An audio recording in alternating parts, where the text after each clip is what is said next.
star.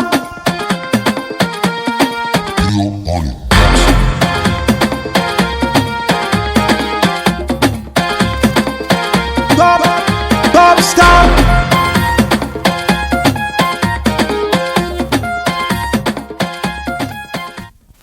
Mali kunnafoni.net lalibagaw an minnu tɛ sɛgɛn aw tɛ ɲina a b'an na sanga ni wagati Mali kɔnɔ o ni Mali kɔ kan an ka foli bɛ aw bɛɛ lajɛlen ni wagati in na an b'a fɔ ye k'aw ka bisimila aw ka émission Mali kɛnɛ kan n'o ye Top Star ye donc bi ta in tɛna nɔgɔya bi aw ka lafiyali kama an ye ci bila an ka starba dɔ ma ne tɛna to ale yɛrɛ k'a tɔgɔ fɔ ne yɛrɛ de bɛna ale tɔgɔ fɔ aw ye bi ale ye Sadio Sidibe wasolonkaw ka kɔnɔni tɛ Sadio ko in kɛra Bamakɔ yan dɛ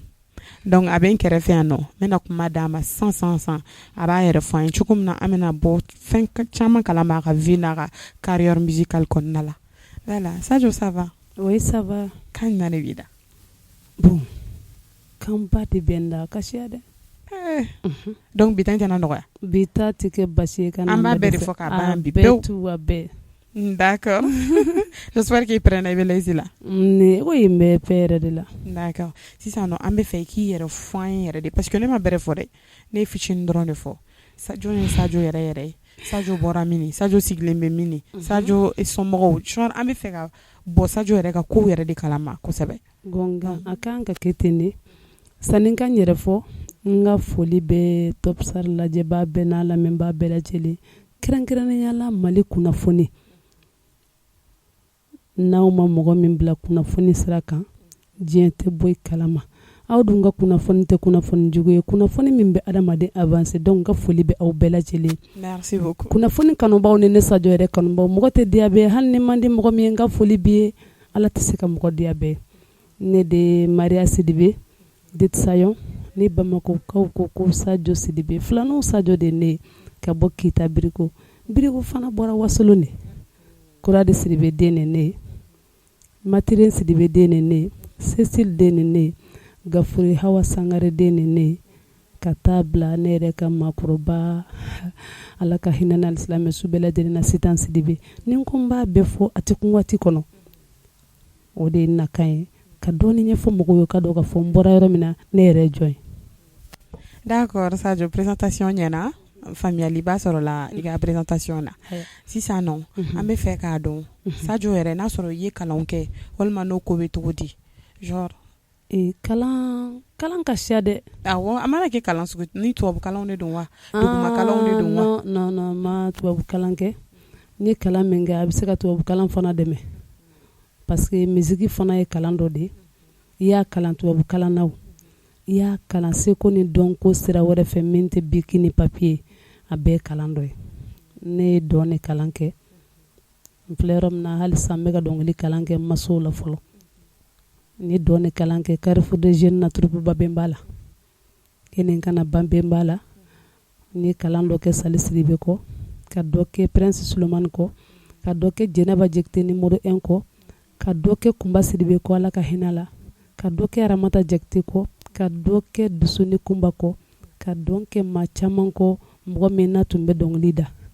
Mali kɔnɔ Mali kɔ ka n'i la kodɔn dɔn ne ye dɔn kɛ maa caman kɔ mais n ye n karamɔgɔw de fɔ minnu ye n kalan. D'accord bon tantôt an ɲɛ b'a la Sadio bɛ dɔnkili fɛnɛ da a ka dɔn ka di mɔgɔw ye a ka dɔnkili ka di mɔgɔw ye Sadio yɛrɛ ka secret ye jumɛn ye en fait o ko la. Bon secret tɛ foyi ye janto yɛrɛ la kɔ mɔgɔ bɛ baara la f'i k'i janto yɛrɛ ka kɛnɛya la fɔlɔ n'i y'a mɛn i bɛ dɔn kɛ i ka kɛnɛ don dɔnkɛla n'i man kɛnɛ ça va pas i tɛ se ka dɔn kɛ o i bɛ hakili to i ka kɛnɛ la nin ka ɲi ne ka kɛnɛya ma nin ma ɲi ne ka kɛnɛya ma filanan musow f'i k'i janto i yɛrɛ la musow kan k'o faamu i k'i janto i yɛrɛ la n'i m'i janto i yɛrɛ la i farikolo tɛ se ka kɛnɛyaba sɔrɔ ka mɛn awɔ ne ka secret ni fɛn fila de janto n yɛrɛ la dɔrɔn.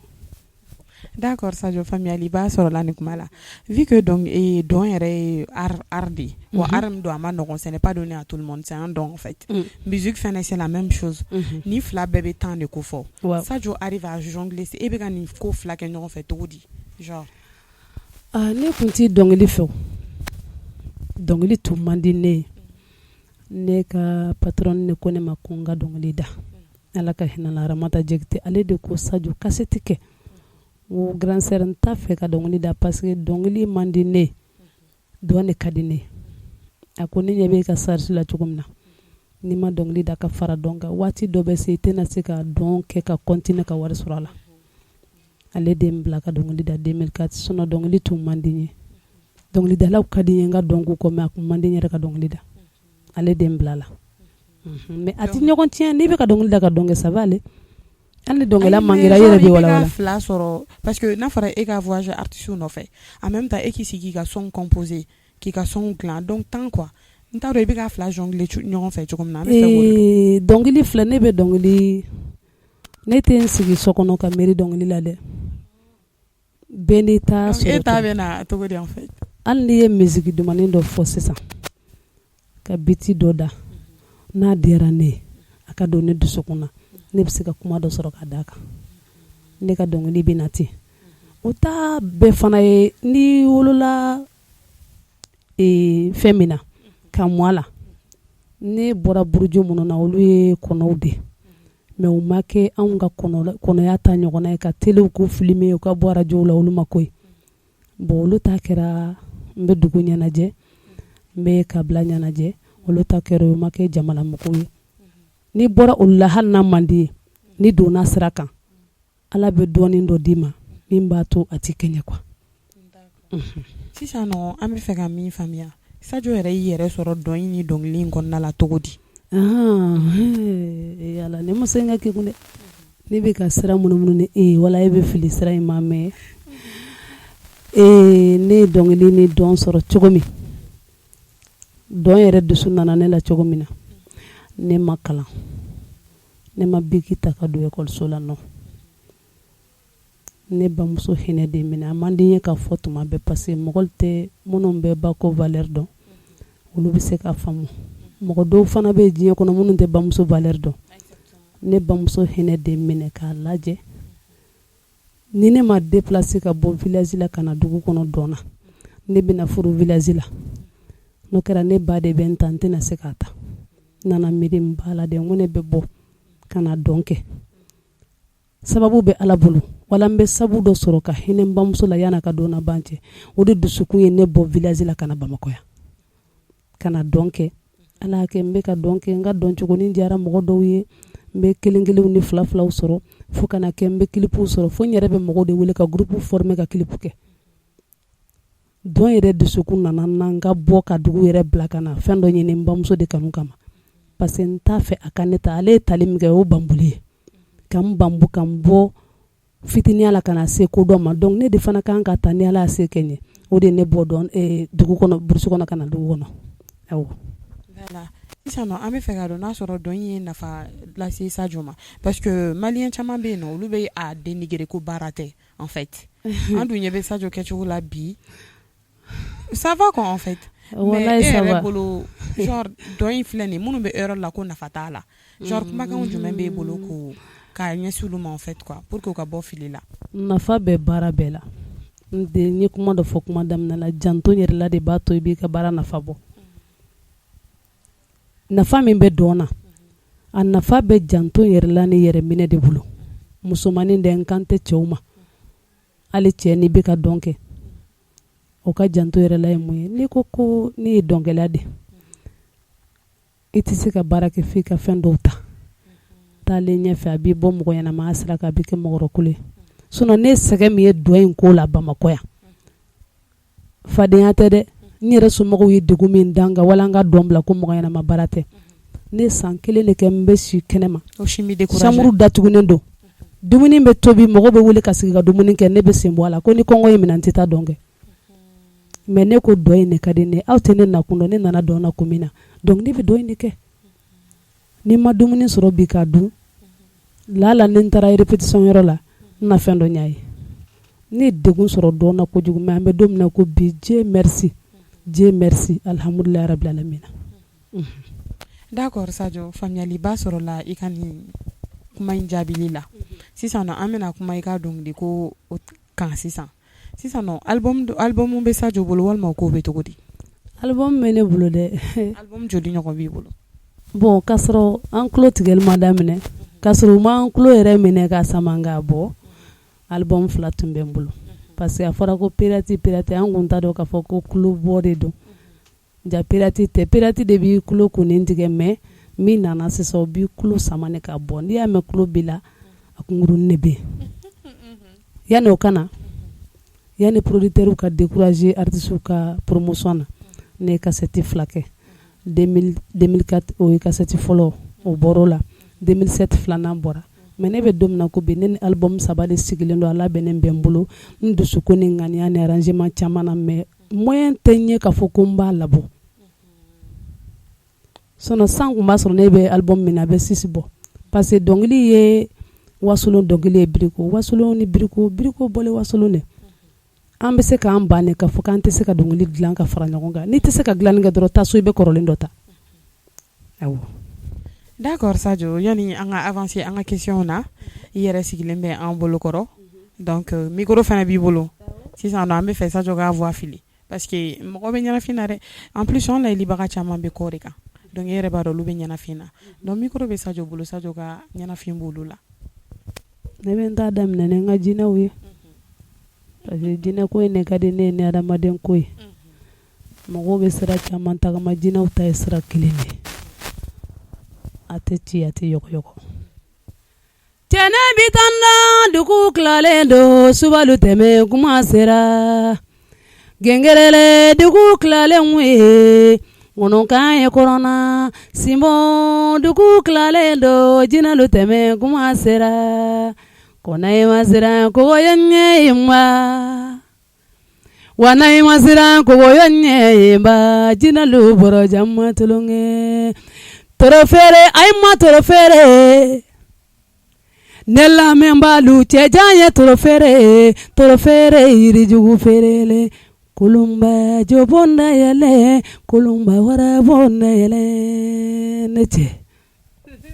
Merci beaucoup Sadio franchement son in diyara donc comme i yɛrɛ y'a kun tigɛ sira fɛ donc comme émission ma ban donc siɲɛ wɛrɛ an k'a janya dɔɔni. N b'a tɔni na ban komi nin ye ko nin daminɛ de ye a finition na n b'a tɔni na ban voilà tunkarankew niyɔrɔ bɛ yen sege jama tɔlɔ wililen ka ɲi ɲɔgɔn lamɛn sidi bɛ Sadio la gɔni duman kan bɔlen faɲan tolonkɛ cɛ i mana diya mɔgɔ min ye o k'i taamaɲɔ ye a ye min ni nɛni mɔgɔ min kɔ o k'i n'i ka maye nalon na a ka o diya tunkaranke la baro de ka di ne ye faransi kayi la baro duman ne amerikɛn den na baro de ye duman ye holandikaw ka baro ka di ne la belziki baro bɛ n tolon na Ameriki nana baro da wara ni tilala n b'a tɔni fɔ. Sadio ka ko man nɔgɔn dɛ an layɛlibagaw ne y'a fɔ n ko kow bɛ yan bi Mali kunnafoni a bɛ chauffer dɛ Sadio micro b'i bolo donc an bɛna continuer ni question ye avant que an ka parce que an bɛna poser dɔrɔn de ta jaati ayi no problème d'accord ne la Sadio komi i yɛrɛ bɔra k'a fɔ ko nafa bɛ dɔnkili la parce que e yɛrɛ tɔɔrɔ min dari i kan dɔnkiliko la e yɛrɛ de b'o dɔn en âme et en conscience hali dumuniw bɛɛ tigɛr'i la so datugura i ɲɛ o si ma e décourager sisan nɔ an bɛ se k'a dɔn dɔnkili ye nafa minnu lase Sadio ma i bɛ se ka dɔɔni fɔ an ye olu la. Dɔnkili ye ne nafa a ye nafa parce que fɛn o fɛn baara o baara n'a sera ka to i ka se i yɛrɛ kɔrɔ ka se mɔgɔ kelen ni mɔgɔ fila kɔrɔ o y'i nafa an bɛ don min na ko bi jamana caman bɛ yen ne y'a yala n ma kalan bigi man se yen dɛ n ye dɔn ni dɔnkili min baara kɛ o de ye n se donc ne mana so jamana fɛn o fɛn bientôt a bɛ jamana 19 bɔ fara jamana kan ne y'a yala dɔnkili de ye n se ani dɔn. Ni n taara yɔrɔ dɔw la ni n ma taa dɔn de kama n bɛ taa dɔnkili kama soit n bɛ taa dunu fɔ kama awɔ dunu bɛɛ bɛ fɔ a ko la i bɛ se o de la n'a bɛɛ fɛnɛ bon ne tɛ se o la n'a bɛɛ mais o kɔni ne bɛ dɔɔnin ko la ayi dɛ mais Sadio yɛrɛ de mana dɔn daminɛ i b'a fɔ k'i bɛ se o de la n'a bɛɛ n'i ye dɔnkili fara kan i b'a fɔ k'i bɛ se o de la n'a bɛɛ bon dunu kɔni ka di n ye dɛ ani balani ne b'a dɔn dunu fɛnɛ a bɛ i n'a fɔ i b'o fɛnɛ maîtriser dɛ dunu ni balani bɔ dɔɔnin n bɛ dɔɔnin f'u la balani ka di n ye masa le la fɔlɔ mais dunu n bɛ dɔɔnin fɔ a la parce que ni Hollande yala la concert 18 an bɛ ka dunu fɔ an bɛ ka dɔnkili da an bɛ ka dɔn kɛ dɔnkili ye ne nafa kojugu parce que a ye n se yɔrɔ min na n filan dɔw bɛ yen minnu tɛ n ta ɲɔgɔnna kɛ olu ma se a bɛ se ka kɛ n kɔrɔmaɲɔgɔn dɔw bɛ yen minnu tɛ n ta ɲɔgɔnna kɛ olu ma se donc ni fɛn y'i se yɔrɔ la i ɲɔgɔnnaw ma se yɔrɔ min na e yɛrɛ fana tun t'a dɔn i bɛ se yɔrɔ min na en fait genre bɛ e kun sigilen don ni nin ye don la k'a bɛ kɛ bon ne kɔni sigilen kun don n'a ye ne kana wari ɲini ka taa di n ba ma burusi kɔnɔ mais ne kun hakili tɛ ko tunga fɛ taga bɛ sɔrɔ a la ŋaniya min tun bɛ na n kana nafolo ɲini yani n ba ka donna ban cɛ ka se ka sago ka ye komi ne ye lagare a ye ne sago kɛ yen cogo min denmisɛnniya la mais ne kun t'a dɔn ko bɛ taa ya mais ala de se b'a ye sisan nɔ Sadio bɛ concert kɛ est ce que an bɛ i bɛ concert kɛ genre hali falajɛ yɛrɛ tɛ hali yan yɔrɔ yan yɛrɛ jati Mali kɔnɔna la en fait ne bɛ concert kɛ n bɛ animation kɛ sufɛlaw la concert ko de bafuyele sisan dɔɔnin kabini fɛn kunta in kana concert tɛ diyala mɔgɔ la kɔ ni banba ka karo bɛn ni ala ma ja kɛ a tɔ ye sini a bɛ fɔ ko fɔli tɛ kɛ hali kɔɲɔsɛbɛ mana kunsi ma k'i bɛ t'i ka fɔli duman kɛ kɔɲɔyɔrɔ la ni ala ma fara i kan ale n'a fɔ ko mɔgɔ kana fara ɲɔgɔn kan o ko ne nɔ ne ka concert ni ka fɛn caman jɔ ne kelen tɛ dɛ a bɛ artiste bɛɛ de kan a bɛ ɲamakala bɛɛ de kan sinon ne bɛ concert kɛ n bɛ denwuli fɔliw kɛ n bɛ kɔɲɔ fɔliw kɛ bon n tɛ min kɛ n tɛ se ka jɔ ɲamakalaw jɔyɔrɔ kɔnɔna ni n ko n bɛ fɔli kɛ n tɛ taa jelisumu kɛ dɛ jeliw bɛ yen jeliya kama hɔrɔnw bɛ yen hɔrɔnya kama n'i kɛra ɲamakala ye i place bɛ yen bon anw ye artistes ye an man ka jɔ ɲamakalaw place la k'a fɔ n bɛ fɔli kɛ dɔ kana k'a bɛ n ta k'a bɛ n bila jeli fɔli la n tɛ se k'o kɛ dɛ hali n'a ɲɛ bɛ n kɔnɔ n da tɛ se k'a lakali parce que n t'o place la awɔ d'accord Sadio faamuyali sɔrɔla i ka kuma in fana na voilà Sadio komi e yɛrɛ ye falajɛla yala e bɛ ko caman kalama art ko la yen yen olu fɛ yen nɔ art valoriseren don valeur ba de bɛ art la donc olu fɛ ni an fɛ tɛ kelen an y'a jateminɛ hali an ka artiste kɔrɔ dɔw bɛ yen o dun ye succès kɛ mais hali dala dumuniw ma problème ye sisan a dɔw banana fo ka sa ten fo welewele kan de bɛ lase mɔgɔ ma pour que ka dɛmɛ don u la e kɔni b'a dɔn situation ye min ye genre a tɛ art nege don tɔw la minnu bɛ fɛ ka don a la tuguni genre e yɛrɛ bolo solution jumɛn bɛ e yɛrɛ bolo k'a di mɔgɔw ma genre k'a lase mɔgɔw ma plutôt cogo min na valeur bɛ se ka don art la chez nous an ye kuma kɛ a bɛɛ tolon de ne sɛbɛ Mali musique farajɛla ka bɔ a la finman ni jɛman tɛ kelen an k'o bɔ a la an dafɛ jamanaw lajɛ Afrique barika ba artiste bɛɛ kelen kelenna la ka tɛmɛ Mali artiste kan n'a fɔra barika danga t'an kɔ dɛ minɛ cogo de don Mali musique n'a ye mɔgɔ min diya i bi don de ka di ne ye n'a mi diya i bi sigi bɛ fara artiste ka public kan ka tɛgɛrɛ fu ye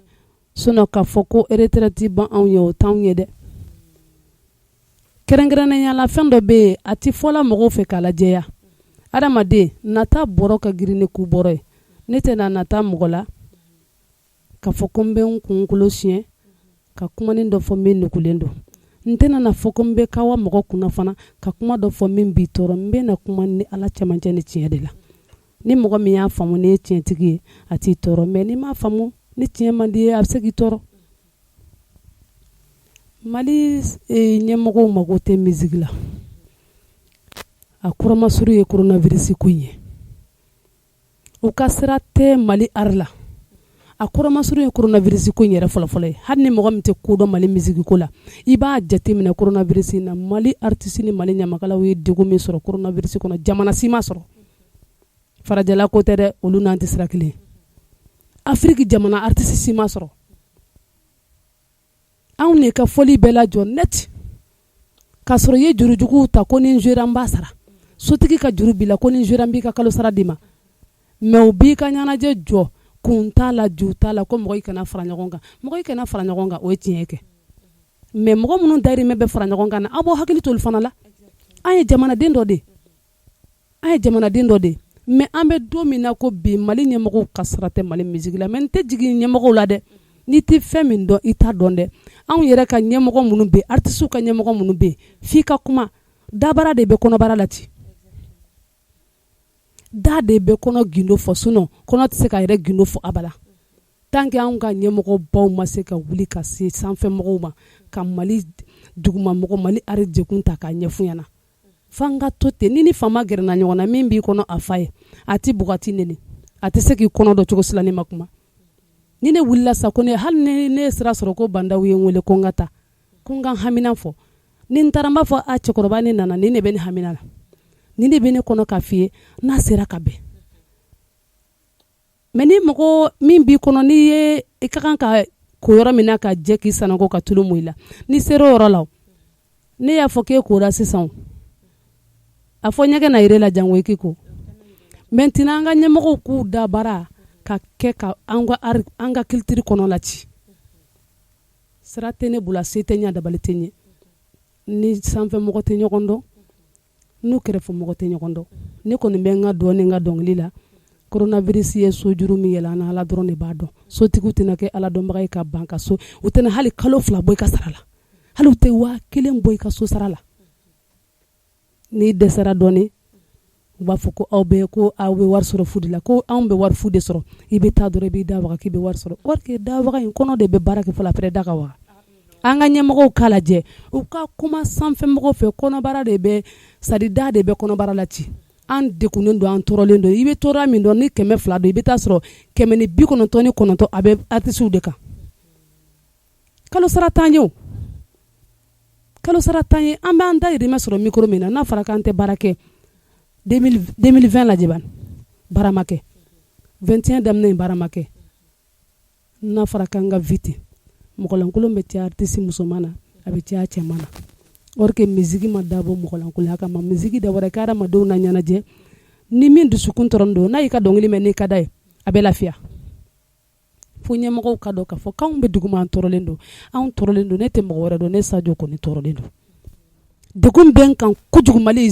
musique kɔnɔ a ka di n ye ka fɛn caman kɛ pour que minnu bɛ duguma minnu bɛ ne fana duguma pour que ka fɛn nin bɛ n kun na fɛn dɔ réaliser Mali kɔnɔ pour que o bɛ se ka partager ne ni olu cɛ mais a tɛ se ka kɛ hali ni wulila i ma kala papier yɛrɛ nɔfɛ a donyɔrɔ n'a bɔyɔrɔ b'a to o b'i bloqué i tɛ se ka fɛn fɔ i tɛ se ka arriver k'u k'a lajɛ u ka n'an tɛ baara kɛ u ka wari d'an ma kɛ u ka wari d'an ma an caman de bɛ so tɛ min bolo an caman de bɛ yen min t'a dayirimɛ sɔrɔ n'a ma baara kɛ anw tɛ ɲamakala ne yɛrɛ filɛ n tɛ ɲamakala n tɛ se ka taa mɔgɔ si deli hali ni ne téléphone ta ko n b'i deli n bɛ mɔlɛ n b'a fɔ foli don parce que n siya tɛ n dayirimɛ bɛnna micro ma mais n siya tɛ deli ye ko ɲɛmɔgɔw k'a lajɛ anw bi yan de an ye jamanaden dɔ de ye anw bi yan de n bɛ min f'i ɲɛna ne taara Venezuela kun tɛ mɔgɔ caman dɔn Mali la dɛ Amadu Tumani Ture dɔrɔn i b'a dɔn a mɔgɔ 4nan ye min ye Tumani Jabate Fantani Ture ne Sadio Sidibe coronavirus ye ne yɛrɛ ka voyage laban kɛra min Équateur ne ni Ahmed Fofana ani Basegu kɔrɔmuso den n'o ye Baro Kuyate an mɔgɔ 3 Équateur mɔgɔw b'an mɔgɔ 3 de dɔn malien sinon o t'a dɔn ko artiste wɛrɛw hali u t'an ka président tɔgɔ dɔn donc musique tɛ kolankolon ye artiste de bɛ se ka jamana labɔ ka jamana lase ka jamana lakodɔn yɔrɔ caman fɛ i b'a kalama dutigi tɛ se ka du kɔnɔna dɔn tɛ fo mɔgɔ dɔ de ka recherche kɛ ka ɲɛfɔ na a bɛ comme jamanatigi tɛ se ka jamana kɔnɔna bɛɛ dɔn kuntigiya ka gɛlɛn i tɛ se ka jamana kɔnɔna bɛɛ dɔn fo jamanaden dɔ de ka se ka fɛn dɔw yuguba i ka se k'a ye donc u k'a dɔn k'a fɔ anw ye Mali tulo de ye an ye Mali ɲɛ de ye an ye Mali da de ye an ye Mali sen de ye an bɛ se yɔrɔ min na ɲɛmɔgɔw tɛ se yen dɛ u k'u mako don an na walasa an fana kana an ka to an ka musique kɔnɔ mɔgɔ wɛrɛ ka ɲɛbɔ musique fɛ ka don a la u kana to an b'a kɔnɔ mɔgɔ wɛrɛw bɛ ka kasi ko ne tun bɛna don n bɔra ne ɲɛ bɛ an kɔrɔmaɲɔgɔnw n'an fa filaw n'an ba filaw minnu na n'u bɛ degun kɔnɔ ni se bɛ ne ye n bɛ don u kan k'u kana kuma fɔ solution t'a la yɛrɛ feere don a to Ala ma i bɛ kuma ko nin b'i kan a tɛ ɲɛnabɔ yɛrɛ feere de don a tɛna ɲɛnabɔ ɲɛmɔgɔ kunda i b'a ye mɔgɔ wɛrɛw de bɛ bɔ kɛrɛfɛ ka dɛmɛ kɛ mais e b'a ye ko Mali ɲɛmɔgɔw bɛ fɛn jumɛn bɔra sanfɛ ko kana artiste in dɛmɛ i y'a ye dɔw k'an dɛmɛ ni n ka kuma ye mɔgɔ min tɔɔrɔ n ye n kumana n ka degun de kan ma kuma a ka don mɔgɔ si gasi la ni min y'a faamu tiɲɛ kan ne kumana n ka degun de kan Mali ari bɛ cogo min na an ka kuma nin jɔ parce que a tɛna kun an ka heure kɔnɔ. D'accord Sadio, merci beaucoup a faamuyali sɔrɔla i ka kuma in na. D'accord Sadio, n'i ye fɔlɔ dɔnkili da cogo o ni sisan dɔnkili da e bolo différence b'u ni ɲɔgɔn cɛ ya? So ni fali kɛ a bɛ komi jɛgɛjalan ni baji. Voilà, e yɛrɛ bolo a différence ye jumɛn de ye? Jumɛn ka fisa ni jumɛn fɛnɛ ye? N'i ye an baw ka dɔnkili lajɛ k'an kɔrɔmaɲɔgɔn ka dɔnkili lajɛ o n'an ta tɛ komi jɛgɛjalan ni baji, olu ye baara de kɛ o. Ne ni n dɔgɔninw tɛ ka baara kɛ o. I bɛ se cogo di k'i sigi ten i tɛ fɛ ka baara kɛ, i tɛ fɛ ka création kɛ, i tɛ fɛ ka foyi foyi kɛ fo ka mɔgɔ dɔ ladege. N'i ye succès sɔrɔ o kan i ma baara kɛ o. N'a ye mɔgɔ min tɔɔrɔ i ka baara kɛ vraiment ma mɔgɔ dɔgɔya. Ne yɛrɛ kɔni ne bɛ n kɔrɔmaɲɔgɔn ka dɔnkili kanu ka da an ka scène kan, mais n'i ko ne ka taa festival kɛ i tɛ ne kɔrɔmaɲɔgɔn kelen ka dɔnkili y'a kɔnɔ. N'i ye invité Bambara la i tɛ n kɔrɔmaɲɔgɔn kelen ka dɔnkili y'a kɔnɔ. Bamako dun réseau sanfɛ kuma ka gɛlɛn, n'i kumana ka tiɲɛ fɔ a b'u sɔgɔ de yanni a k'u sɔgɔ ka garder k'a lamɛn k'i miiri a kan n bɛ n bɔda sɔrɔ kuma in na o tɛ kɛ dɛ, n'a y'u sɔgɔ dɔrɔn u bɛ fitinin ka poyi n'a ye. Donc an ka baara kɛ mɔgɔ la dɛgɛ tɛ foyi ɲɛ. I b'i kɔrɔmaɲɔgɔn kanu o y'a sɔrɔ i y'i ta kɛ i b'a ka dɔnkili da mais ka n'i ka base ka ye. Et puis foyi tɛ anw yɛrɛ tɛ dɛ, et puis ne ni dɔgɔninw tɛ an ka faniw de don. Ne bɛ se ka ko dɔ kɛ sisan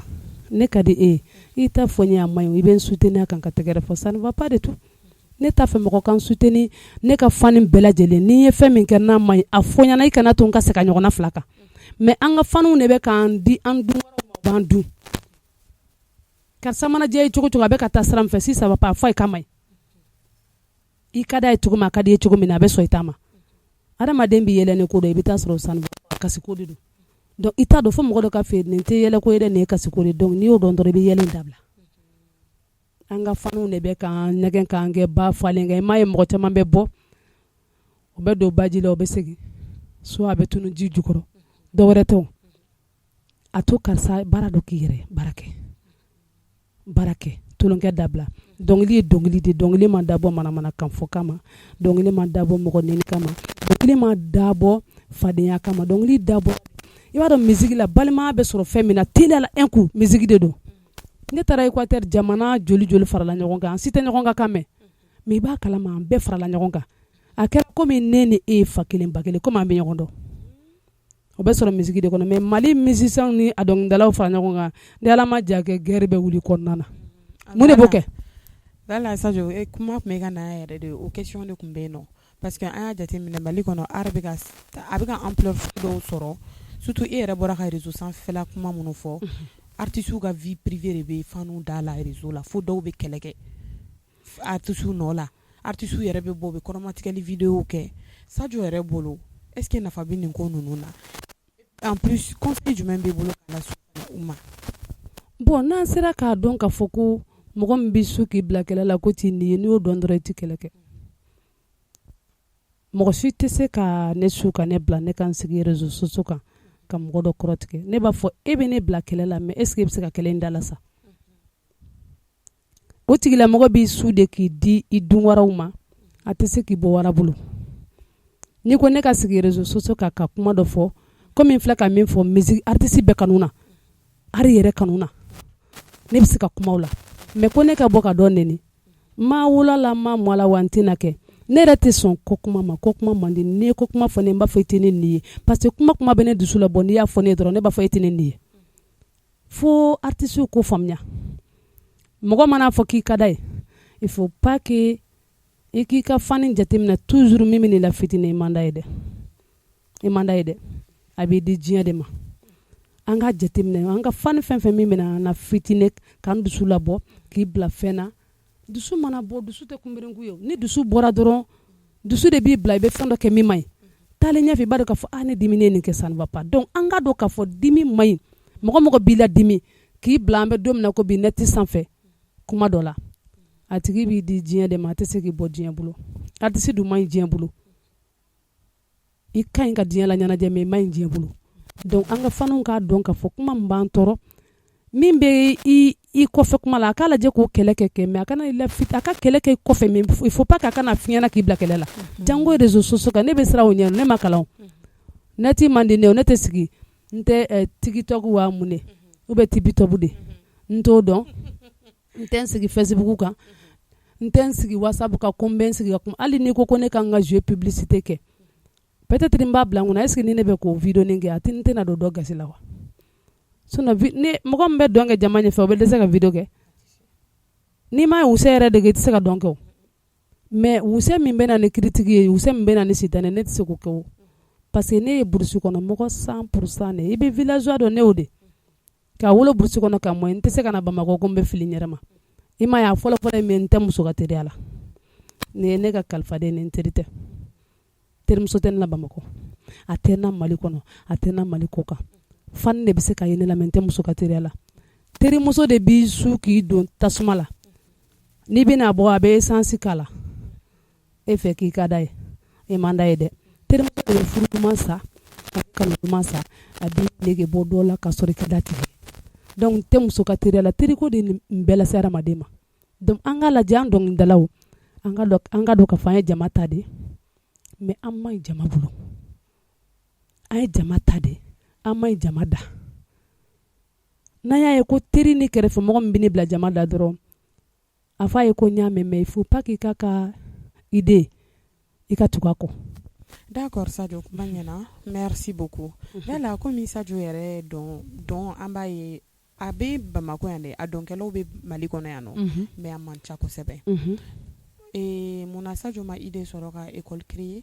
ka mɔgɔw dege ka fɛn na centre dɔ créer ka mɔgɔw dege dɔn na surtout e yɛrɛ en tant que femme i bɛ dɔn kɛ wa dɔn in sababu i voyager ka taa yɔrɔ bɛɛ la munna Sadio ma centre ko in fɛnɛ fara a ka projet kan. Ne kun y'a kuma ni kuntigi e ma faamu ne o centre tɛ sɔrɔ ni ma ko agrément wa ko ma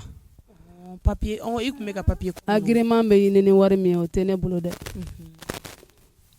ni ma bɛn ni agrément baara yɔrɔ mɔgɔ ni ma bɛn ni mɔgɔ ye min ka fani ye i b'a wari de sara a wari dun tɛ ne bolo sinon a dusukun bɛ ne na projet bɛ ne bolo projet min bɛ ɲɛnamaya muso ni denmisɛnninw kan projet min bɛ ɲɛnamaya dɔn ani dɔnkili kan n m'a fɔ ko n bɛ mɔgɔ dege dɔnkili la dɛ n tɛ dɔnkili la dɔnkili de ye bɛɛ ka dɔn bilasira bolo mais projet bɛ n bolo dɔn yɛrɛ de kama ka a lajɛ ka école de danse dayɛlɛ komi agrément ko min y'a o de o wari ka ca ne ma n b'a ɲini Ala fɛ ni bana in gbɛnna ka bɔ jamana kɔnɔ n bɛ na n ka tournée bɛɛ lajɛlen kɛ ni o de ye pour que n bɛ se k'o wari sɔrɔ ka centre dayɛlɛ ka musow ni denmisɛnninw fana dɛmɛ o de bɛ ne kunna. Yala Sadio an b'a jateminɛ sisan nɔ surtout yan Mali kɔnɔ e yɛrɛ b'a dɔn maliyɛn complexelen don o bɛ yen nɔ anw yɛrɛ muso caman bɛ yen an kɛlen don ka an tɛgɛ fila croiser k'an sigi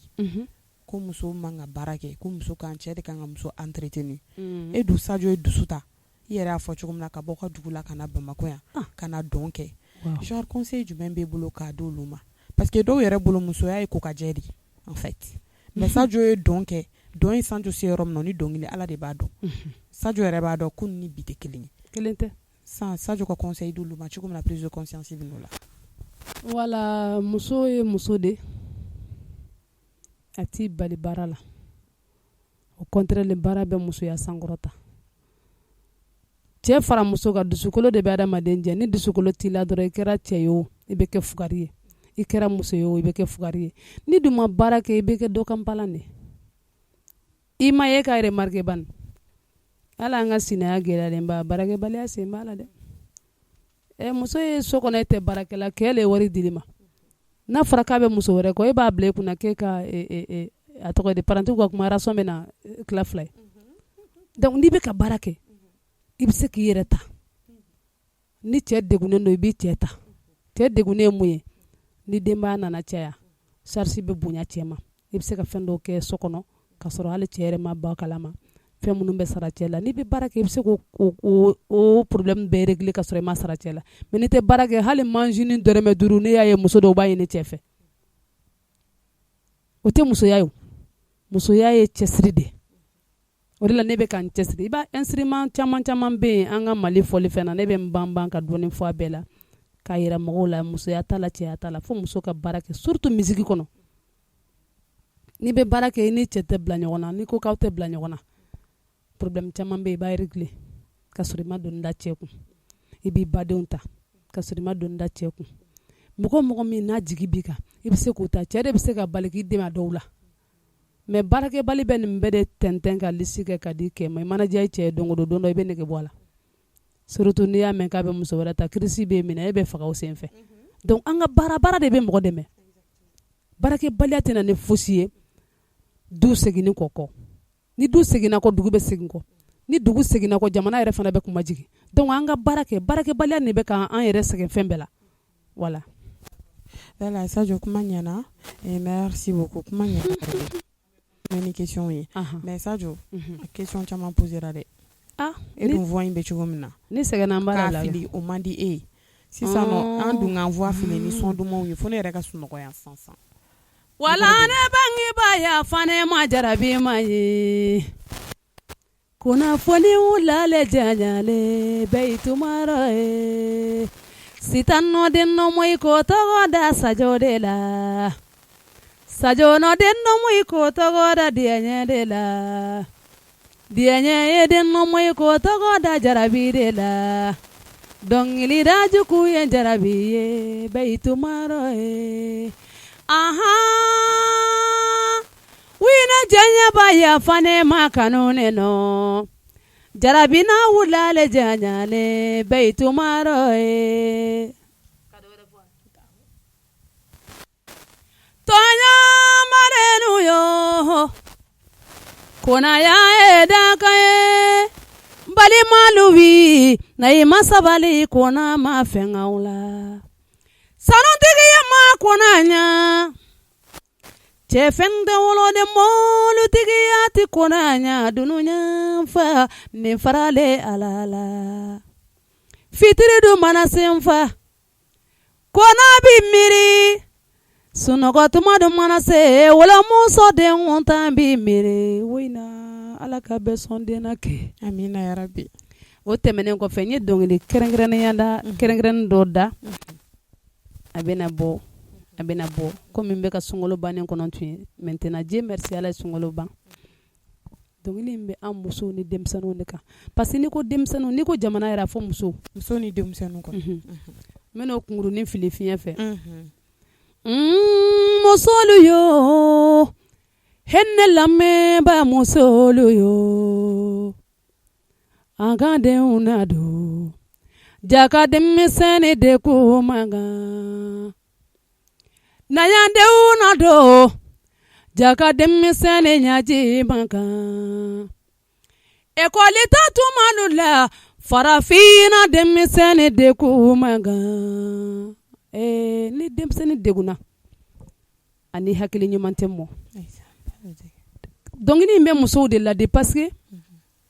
ne ni ɲɔgɔnna caman bɛ yen ni cɛ y'a tɔɔrɔ a bɛ degun de bɔ den na ni cɛ y'i tɔɔrɔ wagati de ka kan ka to i ka denmisɛnnin gɛrɛ i la i tin bɛ n'a la den bɛ mɔ ni hakili ɲuman ye mais ne ni ɲɔgɔnnaw bɛ bolokuru de jigin den kun ka pɛrɛn-pɛrɛn a kunna a tɛ mɔ ni hakili ɲuman ye n'o kɛra i tɛ cɛ tɔnɔ dun den tɛ nafa donc musow an ka denw gɛrɛ an na cɛ ko diya in ye waati nin de ye koyi mais diya nin filɛ mɔgɔ mana yɛrɛ b'i la cogo cogo waati nin ko le dɛ waati dɔ bɛ se i bɛ nege bɔ a la ni nege bɔra i ka den gɛrɛ i la den b'i nafa i bɛ cɛ tɔnɔ dun mais Sadio ye kojugu kɛ yan dɛ caméraman sigilen bɛ kasi la k'e voix a kona de parce que ma in tun b'a fɛ ka ɲinɛ kona in kɔ ni ne ye kona in da ne b'a dɔn a bɛ mɔgɔw fɛngɛ de quoi Sadio i fana sera sabali ye dɛ n sabalila donc ni donna an kɛrɛfɛ ka bɔ fan ne miiri n sabalila n ko n sabalila i sabalila awɔ d'accord ko belebele question min bɛ nalen ne m'a fɔ dɛ e y'a fɔ kɛ e de tɛ k'a lakale e de bɛ k'a lakale ayi ne y'a mɛn donc ne bɛna a lakali n'a sɔrɔ ko in ye tiɲɛ walima nkalon e de bɛ n'o fɔ sisan mais Sadio a fɔra k'e kɛlɛkɛla de k'i ka farin e ka jaabi jumɛn y'o question na alhamdulilayi rabbil alamin ni ne ka fɔ dɛ olu de y'a fɔ ni ne ka farin ne tun bɛ taa kɔrɔn fɛ wallahi san b'a sɔrɔ n ye rebelle daga bɔ an da la ne bɛ tiɲɛ de fɔ mɔgɔ ye ne ma farin dɛ ne ti nkalon de fɛ ne ma farin ne t'a fɛ ka mɔgɔ kɔ kuma kɛ ne ye min f'i kɔ n'i ye n b'a f'i ɲɛna ne ma farin dɛ ne ni mɔgɔ si kɛrɛnkɛrɛnnenya la datigɛndala tɛ ne ni mɔgɔ si tɛ diɲɛ kɔnɔ kabi Ala kan da man datigɛ joona farinyaba a laban ye juguya ye dɛ ne man farin dɛ u tɛ fɛn min tiɲɛ fɛ ne b'o de fɔ sinon wallahi ne man farin Ala b'a dɔn ne man farin Ala min ye n da o b'a dɔn ne man farin mais n tɛ mɔgɔ de juguya n t'a fɛ ka n jɔɲɔgɔn juguya juguya taamasere arangini min n tɛ se k'a minɛ n'i ye mɔgɔninfin arangini ye kɔnɔ i b'a sɔrɔ n t'a tigi la sɔrɔ n'i ye dɔrɔn n b'a fɔ payi ne y'i ye bon nin filɛ ni ne bɛ taa i ye nin kɛ n'a ma bɛn n ma e ko cogo di n t'a fɛ ka segin wa a ma deli a tɛ sin kɔnɔ n tɛ kɛlɛ kɛ dɛ n bɛ toɲale fɔ mɔgɔ le toɲale tɛ bɛnna mɔgɔ ma oui so ni ne bɛ kɛlɛ kɛ réseaux sociaux ko na e tun tɛna sɔrɔ ayi komi i fana ko k'o t'i ka ko ye o ayi mais hali ni ne ka ko tɛ dɔ bɛ n laɲini ka n filmer na exactement o fana bɛ kɛ mɔgɔ dɔw bɛ bɔ réseaux sociaux kan u t'a dabɔ a kama dɛ u laɲinibagaw de b'u laɲini ka u filmer d'accord kɛlɛ bɛ fan fan ne tɛ au contraire ni ne ma yɛlɛ tile kɔnɔ dɔrɔn ça va pas hali ni ne bɛ kasi ne bɛ yɛlɛ donc o bɛ yɔrɔ min na o tɛ kɛlɛkɛlaba ye dɛ d'accord ne yɛrɛ ye kɛlɛ tigɛ ne na ni n sɔmina an bɛ boli donc n t'a fɛ Sadio yɛrɛ sigilen bɛ yɔrɔnin min na sisan i ko k'i ka projet y'i ka dɔnkili kura in de ko dɔnkili bɛ ka nalen dɔnkili bɛna bila don jumɛn Sadio bon ne ye don fɔ n ye nkalon tigɛ parce que sunkalo y'a sɔrɔ fana musique nagasilen don ni n ko nagasilen don an kan ka baara caman kɛ a bɛɛ lajɛlen tora filan na fa dɔw avance minali fɛ i ma se ka baara kɛ donc ça va pas wari dalajɛlenba tɛ n bolo n dun tɛ ɲamakala ye n tɛ se ka deli bɛnnen tɛ n bɛ baara de la ni n ye wari sɔrɔ ka clip ni fɛnw préparer tuma min na n b'a bɔ sinon ni waati dɔ fɔ ka don fɔ mɔgɔw ye o k'i kɔnɔ n'i ma ye dɔrɔn i ye nkalon de tigɛ donc don bɛ Ala bolo a se bɛ Ala ye hari ni y'a wari sɔrɔ bi bɛɛ sini n bɛ clip kɛ ni Ala sɔnna Masaramani de bɛ se fɛn bɛɛ la ka teliya ale bɛ se fɛn bɛɛ la ka sumaya awɔ voilà comme émission bɛna se a kuncɛmayɔrɔ ma sisan nɔ jumɛn ka di Sadio ni diɲɛlatigɛ fɛn bɛɛ ye Ala i b'a kalama mun ka di ne ye adamaden n'i ye hɛrɛ miiri sisan hɛrɛ min bɛ ne hakili la sisan a ka di ne diɲɛ kɔnɔ ne ni aw bɛɛ lajɛlen ka sɔrɔ a man di ne ka don maa si na ka hɛrɛ tɛ a ka di ne adamaden n'i ye hɛrɛ miiri kan dɔrɔn a miiri jɔ ɲɔgɔn kan donc diɲɛ mɔgɔ bɛɛ ka bonheur sɔrɔ de ka di voilà Ala tɛ bɛɛ garisɛgɛ kɛ mais a ka di ne diɲɛ kɔnɔ Ala ka bɛɛ ni yɔrɔ d'i ma ka hɛrɛ k'an bɛɛ lajɛlen Ala ka hɛrɛ k'an bɛɛ Ala k'o kɛ ya rabi amina yarabi an k'o duwawu minɛ amin min man di ye diɲɛ kɔnɔ hasidiya i t'o de fɛ wallahi Sadio ne ma question poser sina ko yɔrɔni reporter a ye bɛn'o de fɔ ne bɛ ɲɛ dɔn ko ne bɛ ɲɛ filɛ k'i kɔnɔna ta fɔ tun bɛna o fana ɲininkali k'i la dɛ hasidiya man di ye n t'o fɛ d'accord Sadio yɛrɛ ka situation matrimoniale san na i bɛ furu kɔnɔ walima ni denw b'i bolo n'o ko fana bɛ cogo di a mana ne ɲɔgɔnna ye k'a ma furu kalabantiya sen bɔ t'a rɔ dɛ Sadio dɔw fana bɛ yen caman bɛ yen furu fana t'olu ka kobaw ye dɛ n ko kalabantiya sen yɔrɔ muso kɔni furu ka di bɛɛ ye n'i y'a ye ne si hakɛ ye min ma furu o t'a ko dɔn ɲɛkɔrɔ o tɛ Ala ta a ma pɛrɛ de ne furulen don awɔ denw fana b'i bolo ne furulen don Ala ye n garisɛgɛ den na d'accord faamuyali sɔrɔla o fana na voilà Sadio komi n y'a f'i ye cogo min na émission bɛna se a kuncɛmayɔrɔ ma a yɛrɛ sera ka ban donc émission bɛna ban mais an tɛna bila cogoya si fo kumakan laban min b'i bolo i k'o ɲɛsin an filɛlibagaw ma laban tɛ kuma la dɛ an bɛ bi ta bila min na o dɔrɔn de bon n ka foli bɛ bɛɛ lajɛlen de ye an kanubaga bɛɛ lajɛlen minnu b'an filɛ ani minnu bɛ jɛ ka ɲɔgɔn ye n ka foli bɛ bɛɛ lajɛlen Mali kunnafoni ni ne Sadio ka jama ko don mɔgɔ tɛ kɛ foyi ye journaliste tɛ kɛ pɔri ye n'a kanubagaw tɛ an dɔnkilidalaw tɛ kɛ pɔri ye n'aw journalistes n'an kanubagaw tɛ donc n ka foli bɛ bɛɛ lajɛlen Ala ka san caman yira an bɛ kɛnɛma na amina yarabi Ala k'an kisi san gɛrɛgɛrɛ n'a masibaw ma amina yarabi an bɛ min fɛ diɲɛ kɔnɔ bɛɛ de bɛ nikan fana Ala k'an nikan ko kan ye amina yarabi nikan ko min bɛna an ma ni tɔgɔcɛn ni gɛrɛgɛrɛ ni masiba ye Ala k'an n'o cɛ janya amina yarabi n ka foli bɛ nare donda n'a bɔda ye jinɛ ko in tɛ tolon kɛ koyi mɔgɔ caman tun ko ne yɛrɛ bɛ jinɛ fɔli kɛ ko ne ye jinɛ karamɔgɔ ye o fɔra o question poser an kun y'o olu mɔgɔw hakili latigɛ n tɛ jinɛ karamɔgɔ ye n tɛ mɔgɔ ko n tɛ mɔgɔ layɛlɛ fira tɛ n bolo k'a di mɔgɔ ma ne yɛrɛ de bɛ taga jinɛtigiw fɛ yen ka taa dɔnkili da u la u ka wari di ne ma soit jinɛ ka sabu dɔ jan sabu min bɛ a to n bɛ fɛn sɔrɔ donc n ka foli bɛ jinɛtigi bɛɛ lajɛlen n bolo bɛ duguma bɛɛ lajɛlen Ibu Sise bɔra ka Ibu a n'a furumuso Kurutumu Aïssata Tamba n'o ye ne yɛrɛ ba tɔgɔma ye a ye ne bonya ka ne karama jinɛ ko sira kan kojugu n ka foli b'a ye Kalabankura Basiya Lagare quartier Mali la n ka foli b'a ye ni ne ko ko n ka jinɛtigi bɛ tɔgɔ fɔ a tɛ ko n ka heure kɔnɔ n ka foli bɛ bɛɛ lajɛlen Nare Dondana Bɔda Bɔrɛjanga Mayi n'ale bɛ Kati ani ne badenkɛ Sidibe n ka foli bɛ bɛɛ hali ne ka foli bɛ Ayuba ye jinɛ b'a la d'accord Sadio faamuyali sɔrɔla o bɛɛ lajɛlen na mais Mali kunnafoni mɔgɔ i ka foli t'olu ye dɛ e ka to tan kɛ e bɛ pressé ne ma mun ma pressé mais Sadio o kuma bɛɛ kun bɛ cɛ ni dɔnkili de dɛ ni ne ma Mali kunnafoni fo o kuma ne bɛna jɔn fo ni an b'o foli kɛ tila ka a cɛ ni dɔnkili duman fana ye tuguni dɔnkili tuguni e y'a fɛ ne ka n ka Sadio hali ne sira k'a dan tɛ dimi ok foli de bɛ na wa dɔnkili de bɛ na ayi i yɛrɛ b'a Mali kunnafoni ka daminɛ an bɛɛ kuntigi dutigi ma ka n'a bila fo min sigilen bɛ da la n ka foli bɛ bɛɛ lajɛlen kɛrɛnkɛrɛnnenya la ne yɛrɛ n'an fili kuma ne m'e tɔgɔ yɛrɛ fɔ yɛrɛ Aïssata Mayiga ne ba ne ba tɔgɔ o la n'i ɲɛ yɛlɛn dɔrɔn ne b'a dɔn mun b'i kɔnɔ parce que ne tun bɛ n ba hakilinan dɔn kojugu a banna dɛ Aïssata n ka foli bɛ e ni ka jama bɛɛ lajɛlen merci beaucoup kɛrɛnkɛrɛnnenya la caméraman sɛgɛnbali ɲinanbalo kɛrɛnkɛrɛnnenya la Ayuba kɛrɛnkɛrɛnnenya la Awa Gafure hali n'a tɛ yan bi n b'a ka foli bila n ka foli bɛ Mali kunnafoni jama bɛɛ ani ne yɛrɛ den Bɔbɔdenni Ala jɛnda filaw de bɔ da merci beaucoup ni mun k'a bɛ Mali kunnafoni na ko ne ko Ala k'u balo amina yarabi Ala kana basi foyi kɛ fakolisiw la amina yarabi bon ne kun b'a fɛ ka dɔnkili dɔ da mais e yɛrɛ kun y'a fɔ ko kɔngɔ b'i la ayi Sadio o tɛ dɔnkili ko tiɲɛ o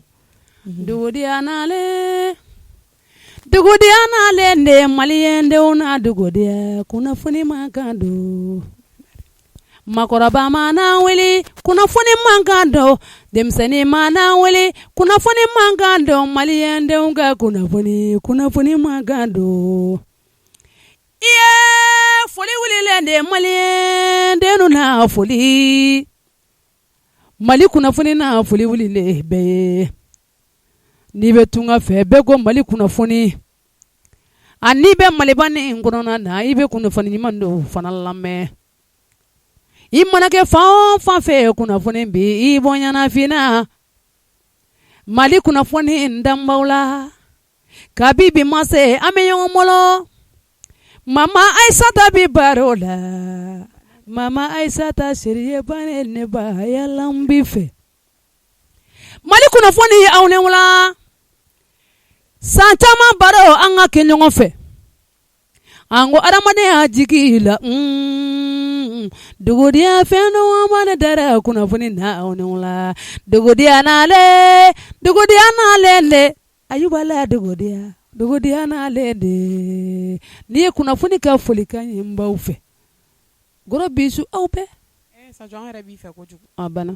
on t'aime o tɛ moi aussi Sadio ka ko non Sadio ka ko kaɲi voilà Sadio merci beaucoup merci émission sera kuncɛmayɔrɔ ma ne donna gasi mun na n'Ala sɔnna an bɛ ɲɔgɔn sɔrɔ ala tɛmɛ ok donc n'an donna mɔgɔ min gasi la an tɛgɛ fila bɛ an kɔ top star tɛ top star de don ni donna gasi min na top star sanfɛ o ka yafa n ma awɔ ayi mana n ka kuma min dɔ kɛ si ça va pas ale ka tigɛ ka bɔ la gasi sɔrɔ man go awɔ ye tiɲɛ n ka foli bɛ bɛɛ lajɛlen je t'aime ye ala ka émission ni ala ka kɛ émission ye émission min tɛ kunba bɛ n ba kɔnɔ amina yarabi ayi an bɛna yan tɛ yan an bɛ sɔn ka sango ci ka fara ɲɔgɔn kan bɔ ɲɔgɔn na ka kɛ saliba ye émission a bɛna kɛ émission ye don dɔ ne ba b'a la Aïssata bɛ fɛn min ye ça va aller wala ne ba ala kana basi foyi k'an na n ka foli bɛ ne yɛrɛ dɔgɔnin ni n ka kalifa ye Mariam Tarawele n ye mɔgɔ min kalan n'a ma bila n na ni ne don sinon ne ka kalanden bɛɛ kɛra ne jugu ye awɔ n'i ko ne bɛ kɛlɛ kɛ n'i ye min kɛ ne b'o de fɔ dɛ ne ka dɔnkɛla musoman fara cɛman kan ni ne ɲɔgɔn t'u la sinon musoman dɔw bɛ yen bi ni ne tɔgɔ duman fɔ dɔrɔn olu yɛrɛ b'a est ce que olu tɛ ka fɔ ko ne bɛ kɛlɛ kɛ mais ça va pas de tout diɲɛlatigɛ de don i ka di dɔ ye man di dɔ ye nin de ne bonya kan karama hali ni n bɛ n tigɛ ko a bɛ tigɛ ko ji daminɛ ka b'a fa ka kalifa n na fa y'a kalifa n na tile 3 facɛ in banna donc ala ka mɔgɔ daw ma mun b'aw bɛɛ lajɛlen bonya ala ka mɔgɔ di Mariam Tarawele yɛrɛ ma mun b'a bonya n ka foli bɛ n furukɛ ɲuman ye ko je t'aime ɲɛ I love you et puis ere ɲɛ bɛ Sadio ka finesse la n'i b'a kuma nin fɔ n ko i fari bɛ kɛ tubabu ko de ko chair de poule wa quoi la o de bɛ kɛ n na fulakɛ n'o ye muso ta dɔrɔn i bɛ fɛn de ayi ni ko in ye dugu wuli Sadio ye ayi de ne to ye dɛ ayi ye dugu wuli Sadio ye ayi bɔgɔ fɛn fɛn bɛ to ka ko ni kɛ dɔrɔn ayi dɛ mamu de dugu wuli mamu ye ne tɛ ayi mamu ko mɔgɔ min tɛ complexe dɔrɔn dugu wuli bɛ da i tɔgɔ kan ayi ne kɔni ne bon ne bɛ se ka complexe mais pas micro dɛ parce que ne dayirimɛ bɛ ne la mais n'i ko ne ka tagama san ka tɛmɛ mɔgɔw la problème bɛ n bolo ni n bɛ scène kan ni jama yɛrɛ ma caya ni jama cayara ne bɛ création kɛ ni jama fana ka dɔgɔ n bɛ création kɛ parce que public mana kɛ kelen a bili kunna kelen de bɛ wolo ba kelen na kana jɔ kelen na ni public kɛra mɔgɔ 100,000 i bɛ mɔgɔ 100,000 fana satisfait de musique o de salle fara i ka baara kɛ normal la salle yɛrɛ ka dɔgɔ i ka baara kɛ normal la donc fan kelen tɛ yen fan caman tɛ yen a bɛɛ de kelen donc n ka foli bɛ n cɛ a b'a mɛn n'Ala sɔnna wala je t'aime ɲɛ merci beaucoup Sadio o fana ye dɔ tɔɔrɔ dɛ o fana digira dɔ la d'accord ayiwa an lamɛnbagaw ne y'a fɔ aw ye dɛ n ko bi ta in tɛna nɔgɔya dɛ Sadio bɔra kuma na finesse n'a ko ni ko Sadio ka ko ba dɔgɔ dɛ ayiwa donc n ye kuma min fɔ aw ye n ma nkalon tigɛ donc o la dɔrɔn an b'a fɔ aw ye aw k'aw sɔgɔlen to an na ko duman dama dama de bɛ ka na